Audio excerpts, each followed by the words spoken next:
नमस्कार, new Bharat news.in में आपका स्वागत है। मेरे साथ कोटा विधानसभा से दिग्गज नेता प्रहलाद गुंजल है, जो बीजेपी के प्रत्याशी है, जो भाजपा ने दोबारा इनके ऊपर विश्वास किया था।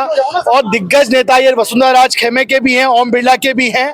अब ये शिकस्त दे रहे हैं जो गहलोत ग्रुप के जो तेज तर्रार मंत्री शांति धारीवाल को। ये चुनौती किस तरह से ले रहे हैं उनके सामने? ये 2013 में जिस प्रकार से चुनौती ली थी, 2023 में उस इतिहास को रिपीट करेंगे।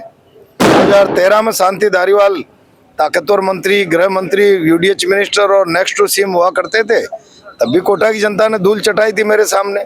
इस बार कोटा की जनता फिर उनको सबक सिखाने के लिए तैयार है। गुंजल साहब, इस बार यदि आप चुन के आते हैं तो आपके लिए कोटा उत्तर के लिए क्या मॉडल रहेगा, क्या विजन रहेगा? देखिए, समाज की बेसिक जरूरत है, मैं आज भी जिम्मेदारी से कह रहा हूँ, पानी, बिजली, सड़क, शिक्षा, चिकित्सा, सिंचाई, 6 चीज अगर हिंदुस्तान की सरकारें, स्टेटों की सरकारें आम आदमी को दे दे तो 7वीं चीज की डिमांड नहीं करती। ये रिवर फ्रंट के ऊपर आप आरोप लगाते रहे और विपक्षी लोग लगाते रहे, इसका वजह क्या कारण रिवर फ्रंट का?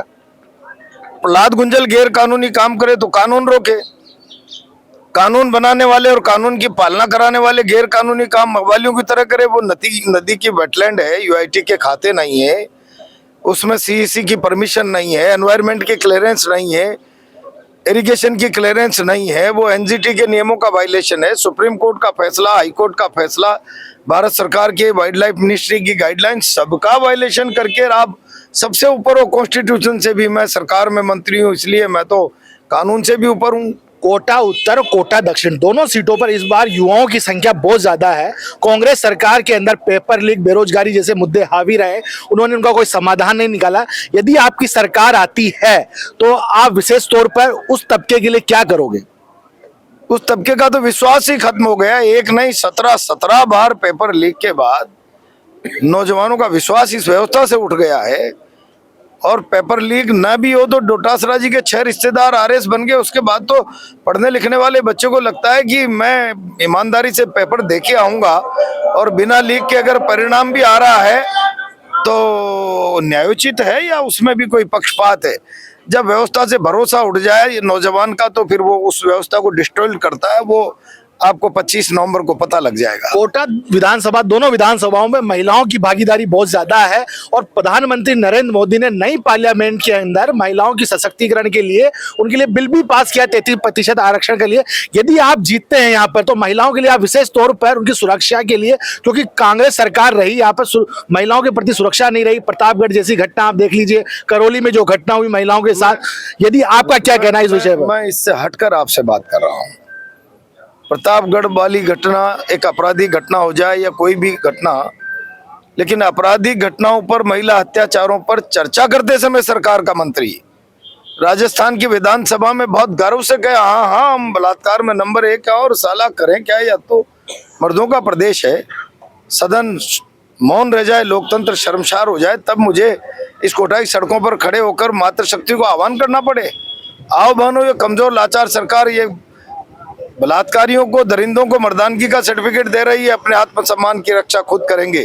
तब हमने हजारों मातृशक्ति का चंडी मार्च निकाला कोटा की सड़कों पर। इस मंत्री की महिलाओं के बारे में जो बदतमीजी पूर्ण भाषा है, वीरांगनाएं विधानसभा में न्याय मांगने चली जाए। आप तो मीडिया के लोग हो।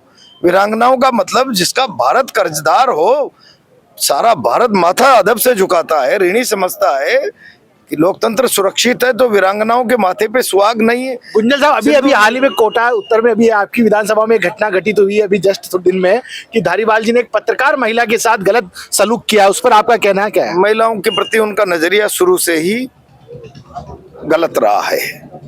विद्यार्थी जीवन में भी वो पकड़े गए थे, मुकदमा चला था, गिरफ्तारी हुई थी। महिलाओं के प्रति सम्मान का नजरिया उनके पास है ही नहीं।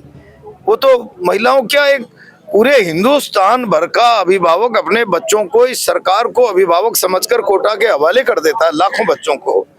और एक 15-16 साल की कायस्थ परिवार की, सिन्हा परिवार की बच्ची, बिहार की, माँ बाप से दूर हूँ, मम्मी पापा की याद आ रही, आत्महत्या कर ले, तो वो मुख्यमंत्री की उपस्थिति में कहते हैं उसका तो लव अफेयर्स था।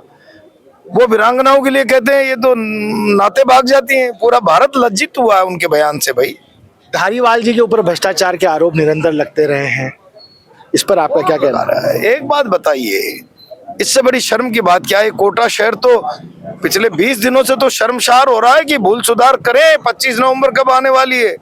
अब तक तो प्रहलाद गुंजल कहता था तो बड़े चाव से कह देते थे ये तो मेरा विरोधी है और इसको विकास नहीं पच रहा है, इसलिए तथाकथित विकास कॉस्मेटिक सौंदर्यकरण और उसमें भी 50% कमीशन सारा शहर बेच के। अब तो जरा आप ही लोग बताओ ना, सोनिया जी ने काला पोत दिया, अच्छा है धारीवाल महाभ्रष्ट, फिर मुख्यमंत्री दलील दें कि नहीं नहीं ये तो क्लीन आदमी है। तो राहुल गांधी कहे मैं भारत जोड़ो यात्रा में पूरे राजस्थान में गया, इस छोर से उस छोर तक एक एक कांग्रेसी ने इसको महाभ्रष्ट कहा है। इससे बड़ा भ्रष्टाचार का चार्ज क्या होगा? सारा काला जब खुद की पार्टी ने पोत दिया भाई, और फिर पार्टी की नैतिकता खूंटी पर टक गई सारे पैमाने। उसी काले चेहरे को अपने हाथों से जिसको काला किया उसी को सफेदा पोत पात के उठाई जनता के हवाले कर दिया। जनता मूर्ख नहीं है, साफ कर देगी।